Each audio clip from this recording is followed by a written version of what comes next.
Hello friends, आज मैं बताती हूँ आपको स्ट्रक्चरली पत्ती क्या होती है। अभी मैंने आपको प्रैक्टिकली पत्ती बताया था। तो पत्ती जो रहती हैं तने और शाखा से निकली हुई एक पर्व संधि पर प्रेजेंट दो आउटग्रोथ होती हैं जो चपटी होती है।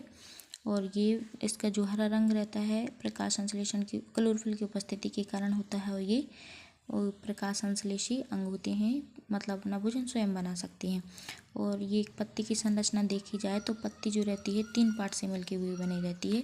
सबसे पहले ये रहता है उसका लीफ बेस होता है, ये आधार होता है। और इसके जस्ट ऊपर एक लाइन मतलब एक डंडी रहती है जिसे बोलते हैं पिट्यूल या पर्णवृंत बोलते हैं इसे हिंदी में। और ये जो पूरा रहता है इसे लेमाइना बोलते हैं।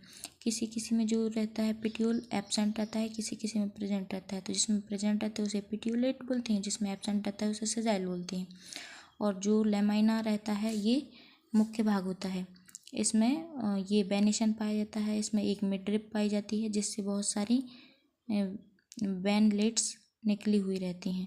और ये इसमें दो रहते हैं, कोर होते हैं, दो तल होते हैं। इसमें एक एपेक्स होता है लीफ का। अब हम देखेंगे इसको टेबल के फॉर्म में। तो जो पत्तियां रहती हैं इसको फिलोपोडियम भी बोलते हैं।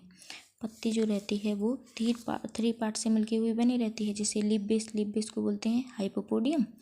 और पिट्यूल जो रहता है उसे बोलते हैं मेसोपोडियम, एपिपोडियम बोलते हैं लेमाइना को। तो पत्ती को किस प्रकार से ये धारण किए रहती हैं, तो कोई कोई पत्तियाँ जो रहती हैं वो 3 टाइप से इसको धारण किए रहती हैं। जैसे क्यू लाइन, मतलब कुछ पत्तियाँ ऐसी होती हैं जो केवल स्तंभ पर ही लगी हुई रहती हैं, तने पर ही लगी हुई रहती हैं।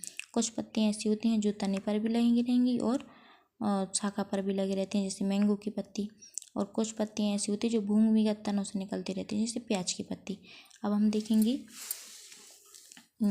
हम क्या देखेंगे कि लीफ बेस क्या होते हैं। तो लीफ बेस कितने टाइप्स के होते हैं? 4 टाइप्स के होते हैं, पल्विनियस, सीथिंग और डिकरेंट, एम्प्लेक्सुअल। तो पल्विनियस में जो रहता है इसका आधार जो रहता है वो कैसा होता है, ये देखिए। पल्विनियस में ये इसका आधार जो रहेगा, ये आधार जो रहता है फूला हुआ रहता है, पत्ती का फूला हुआ आधार होता है। ये छुई मुई में पाया जाता है ये लीफ बेस। और सीथिंग में जो रहता है ये चौड़ा चपटा होता है और ये झिल्लीदार भी होता है। ये किस में पाया जाता है, तो डिफरेंट टाइप्स की घास जो रहती हैं उसमें पाया जाता है। और ये डिकरेंट जो रहता है इसमें लीफ बेस और पिट्यूल जो रहते हैं वो मिलके पंख की समान संरचना बना लेते हैं। एम्ब्लेक्सिया में जो रहता है वो कैसा होता है, जो लेमाइना होता है